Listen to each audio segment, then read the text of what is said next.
కాపు ఉద్యమ నేత ముద్రగడ పద్మనాభం కన్నుమూశారు. అనారోగ్యంతో బాధపడుతున్న ఆయన హైదరాబాద్లోని ఓ ఆసుపత్రిలో నెల రోజులుగా వెంటిలేటర్పై చికిత్స పొందుతున్నారు.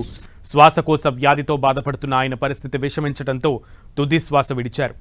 ముద్రగడ పద్మనాభం 1953 జనవరి 22న తూర్పుగోదావరి జిల్లా కిర్లంపూడి గ్రామంలో జన్మించారు. ఆయన తండ్రి వీరరాఘవరావు ప్రతిపాడు నియోజకవర్గం నుంచి 2 సార్లు ఎమ్మెల్యేగా ఎన్నికయ్యారు. చిన్ననాటి నుంచే ప్రజాసేవ, రాజకీయాల పట్ల ఆసక్తి పెంచుకున్నారు. తండ్రి నుంచి వారసత్వంగా రాజకీయాల్లోకి వచ్చిన ముద్రగడ 1978లో జనతా పార్టీ తరపున ప్రతిపాడు నియోజకవర్గం నుంచి ఎమ్మెల్యేగా గెలిచి రాజకీయ జీవితాన్ని ప్రారంభించారు. అనంతరం 1982లో ఎన్టీఆర్ స్థాపించిన టీడీపీలో చేరి 1983, 85 ఎన్నికల్లో విజయం సాధించారు. తరువాత పలు రాజకీయ పార్టీలలో కొనసాగుతూ 4 సార్లు ఎమ్మెల్యేగా, 1 సారి లోక్సభ సభ్యుడిగా సేవలందించారు. ఉమ్మడి ఏపీ ప్రభుత్వంలో మంత్రిగా పనిచేసి పలు శాఖలను నిర్వహించారు. ప్రజా సమస్యలపై నేరుగా స్పందించే నాయకుడిగా ఆయనకు ప్రత్యేక గుర్తింపు లభించింది. 1999లో కాకినాడ లోక్సభ నియోజకవర్గం నుంచి ఎంపీగా ఎన్నికై పార్లమెంట్లో ఆంధ్రప్రదేశ్ ప్రజల సమస్యలను ప్రస్తావించారు. మొత్తానికి శ్వాసకోశ వ్యాధికి చికిత్స పొందుతూ ముద్రగడ తుది శ్వాస విడిచినట్లుగా తెలుస్తోంది. పూర్తి సమాచారం మా ప్రతినిధి సతీష్ అందిస్తారు. సతీష్.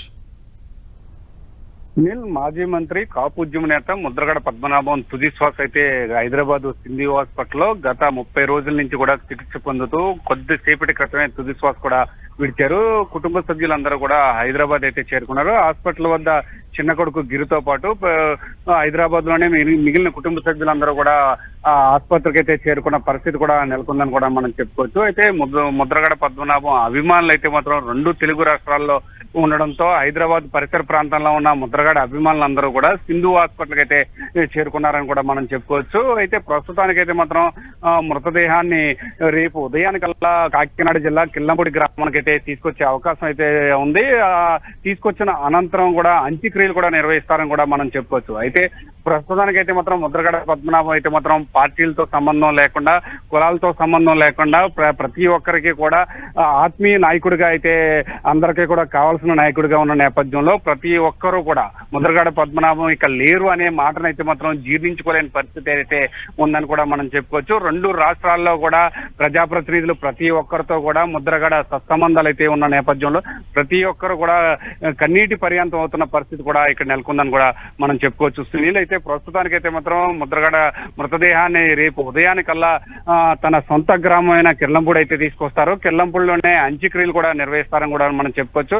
అయితే ముద్రగడ పార్థివ దేహాన్ని చూసేందుకు మాజీ ముఖ్యమంత్రి జగన్మోహన్ రెడ్డి కూడా కిర్లంపూడి వచ్చే అవకాశం కూడా రేపు ఉందని కూడా మనం చెప్పుకోవచ్చు. సునీల్, ఏదేమైనప్పటికీ కూడా ముద్రగడ పద్మనాభం ఒక వ్యక్తిగా, ఒక వ్యవస్థగా కూడా ఎదిగిన పరిస్థితులు అయితే ఇటు కిల్లంపూడితో పాటు రాష్ట్ర వ్యాప్తంగా కూడా ముద్రగడ పద్మనాభం పేరు తెలియని నాయకులు అయితే లేరు. అయితే ప్రస్తుతం మనం చూసుకుంటే కనుక అయితే దీనికి సంబంధించి కాపు ఉద్యమం చేయడంతో రాష్ట్ర వ్యాప్తంగా కూడా ఒక సంచలనంగా కూడా ముద్రగడ పద్మనాభం పేరైతే వినిపించిన నేపథ్యంతో పాటు రైతుల కోసం నిరసన ఆమరణ నిరాహార దీక్షలు కూడా చేసిన పరిస్థితులు కూడా ముద్రగడ పద్మనాభానికి అయితే మాత్రం ఉన్నాయని కూడా చెప్పుకోవచ్చు. ఇటు కిల్లంపూడి గ్రామ పరిసర ప్రాంతంలో ఉన్న తన బంధువర్గాలు అందరిలో కూడా ఒక్కసారిగా కిల్లంపూడి గ్రామం అంతా కూడా మౌనం అయితే మాత్రం వహించిందని కూడా చెప్పుకోవచ్చు. అయితే ముద్రగడ పద్మనాభాన్ని అయితే చూసేందుకు ఇప్పటికే తన సొంత ఇంటికి అయితే మాత్రం ఒక్కొక్కరుగా బంధువులందరూ కూడా చేరుకుంటున్న పరిస్థితి కూడా నెలకొంది. అయితే ప్రత్యేక వాహనంలో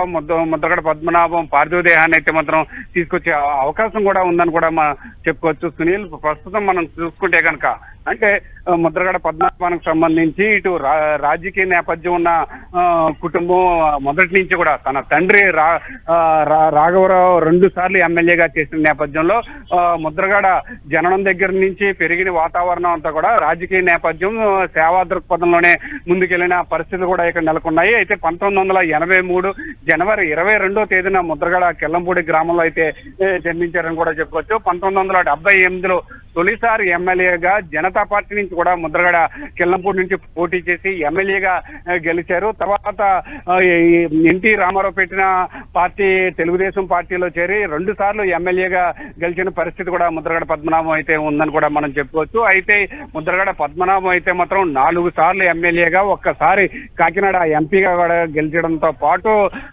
రాష్ట్ర అంటే ఉమ్మడి ఆంధ్రప్రదేశ్ లో మంత్రిగా పనిచేసిన అనుభవం కూడా ముద్రగడ పద్మనాభానికి అయితే ఉందని కూడా చెప్పుకోవచ్చు. ఇటు ఎమ్మెల్యే దగ్గర నుంచి మంత్రి వరకు కూడా అంటే ముద్రగడ పద్మనాభం రాజకీయ ప్రస్థానంలో కొన్ని వందల మందికి ఉద్యోగాలు అయితే మాత్రం వేయించిన అనుభవం అయితే ఉందో, ఆ కుటుంబాలందరిలో కూడా ఒక పెద్ద దిక్కుగా ముద్రగడ అయితే ఉన్న పరిస్థితుల నేపథ్యంలో ప్రతి ఒక్కరూ కూడా అంటే ముద్రగడ ఇక లేరు అనే మాటని జీర్ణించుకోలేని పరిస్థితి కూడా ఇక్కడ నెలకొందని కూడా చెప్పుకోవచ్చు. ఉమ్మడి తూర్పుగోదావరి జిల్లా వ్యాప్తంగా పాటు రాష్ట్ర వ్యాప్తంగా కూడా ముద్రగడ పద్మనాభానికి అయితే మాత్రం మంచి అంటే పార్టీలతో సంబంధం లేకుండా, మతాలతో సంబంధం లేకుండా, కులాలతో సంబంధం లేకుండా ప్రతి ఒక్కరితో కూడా సన్నిహితంగా వ్యవహరించిన నేపథ్యంలో ప్రతి ఒక్కరితో కూడా సంబంధాలు అయితే మాత్రం ఉన్న పరిస్థితుల నేపథ్యంలో ముద్రగడ కోసం అయితే మాత్రం కన్నీటి పర్యంతం కూడా అవుతున్నారని కూడా మనం చెప్పుకోవచ్చు. సునీల్, ఏదేమైనప్పటికీ కూడా రేపు ఉదయానికి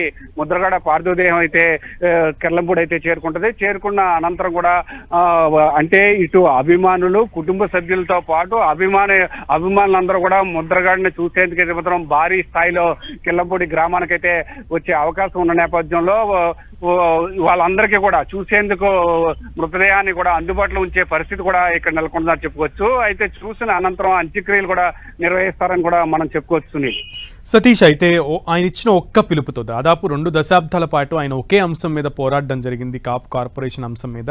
ఈ నేపథ్యంలో ప్రభుత్వాలు మీనమేషాలు లెక్కిస్తున్నాయి, నిమ్మకి నీరెత్తినట్లుగా వ్యవహరిస్తున్నాయని గతంలో ఆయన ఇచ్చిన ఒక్క పిలుపుతో రాష్ట్రం అంతా కూడా కదిలినటువంటి పరిస్థితి ఉంది. నేపథ్యంలో ఆయన అభిమాన గణం కూడా అంతే స్థాయిలో ఆయనని అభిమానించింది. ఆయన మాట అంటే వేదవాక్కుగా పాటించి యువతంతా కూడా కదిలినటువంటి పరిస్థితులు ఆ రోజులు చూసాం. ఈ నేపథ్యంలో ఇక ఆయన లేరు అన్న వార్త విన్న తర్వాత రేపు అక్కడికి కిర్లంపూడిలో పరిస్థితి ఎలా ఉండే అవకాశం ఉంది? ఇప్పటికే అభిమాన సంఘాల నాయకులు, అభిమానులందరూ కూడా చేరుకునే పరిస్థితి కూడా ఉండే అవకాశం ఉంది. ఆ సమాచారం ఏంటి?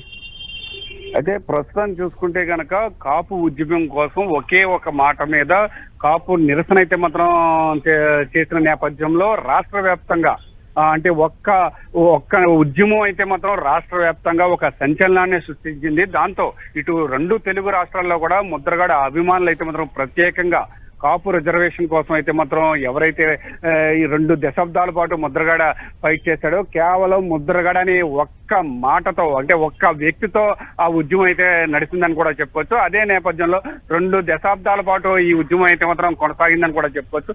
దీనికి సంబంధించి ఇటు శ్రీకాకుళం నుంచి మొదలుకొని అటు అనంతపురం వరకు కూడా ప్రతి చోట కూడా ముద్రగడ అభిమానులు అయితే మాత్రం ప్రత్యేకంగా ఉన్నారు. వీళ్ళందరూ కూడా ముద్రగడ ఇక లేరు అనే మాటనైతే మాత్రం జీర్ణించుకోలేకపోయినప్పటికీ కూడా ఖచ్చితంగా చివరిసారిగా ముద్రగడను ఒక్కసారి చూసేందుకైతే మాత్రం ప్రతి ఒక్కరు కూడా కిల్లంపూడి వచ్చే అవకాశం అయితే ఉంది.